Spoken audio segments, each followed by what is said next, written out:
Well, as we reported earlier, diplomatic tension between Turkey and Syria is growing. For more on the implications of this, we're joined by Josh Lockman in Los Angeles. He's a professor of international law and a member of the Pacific Council on International Policy. Mr. Lockman, thanks very much for being with us this evening. Thank you for having me. Thank you. Thanks, Josh. We've had several events over the last week, including the interception of this plane from Russia.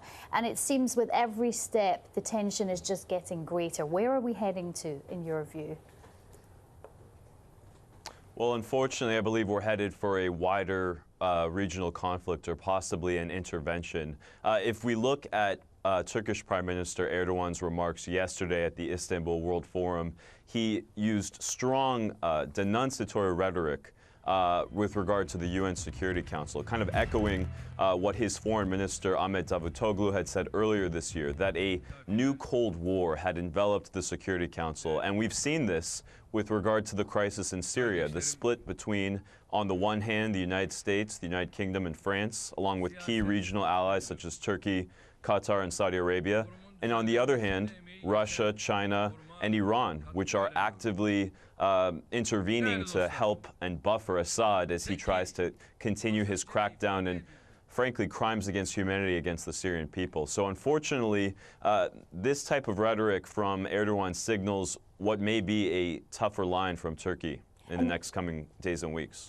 And yet, Josh, we also have kept hearing from Turkey in the days leading up till now that they keep saying we will react. Well, they're saying now we'll react without hesitation, but they also keep saying this is not a declaration of war.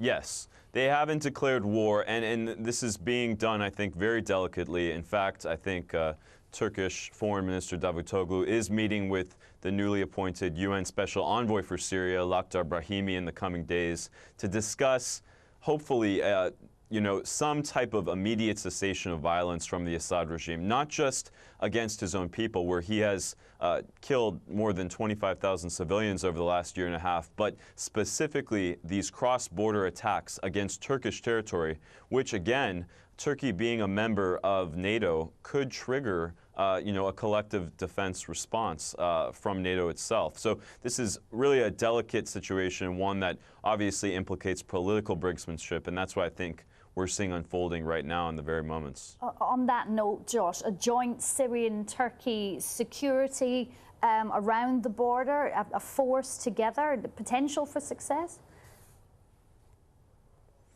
I'm pretty cautiously pessimistic on that one. The fact is that the Assad regime has held out disingenuous yet cosmetic reforms, both internally within Syria and to the international community over the last year and a half. And I think this measure, may try to diffuse some of the tension that we've seen escalate between Turkey and Syria, but I would not hold out hope that this will primarily diffuse the situation. I think that, in fact, the escalation between Turkey and Syria may very well encourage Saudi Arabia and Qatar, which have been actively supporting and arming the rebel Syrian forces, the Free Syrian Army, to step up their efforts, to try to tip the balance in the favor of the FSA, which Turkey has really supported and sponsored from its own territory against the Assad regime.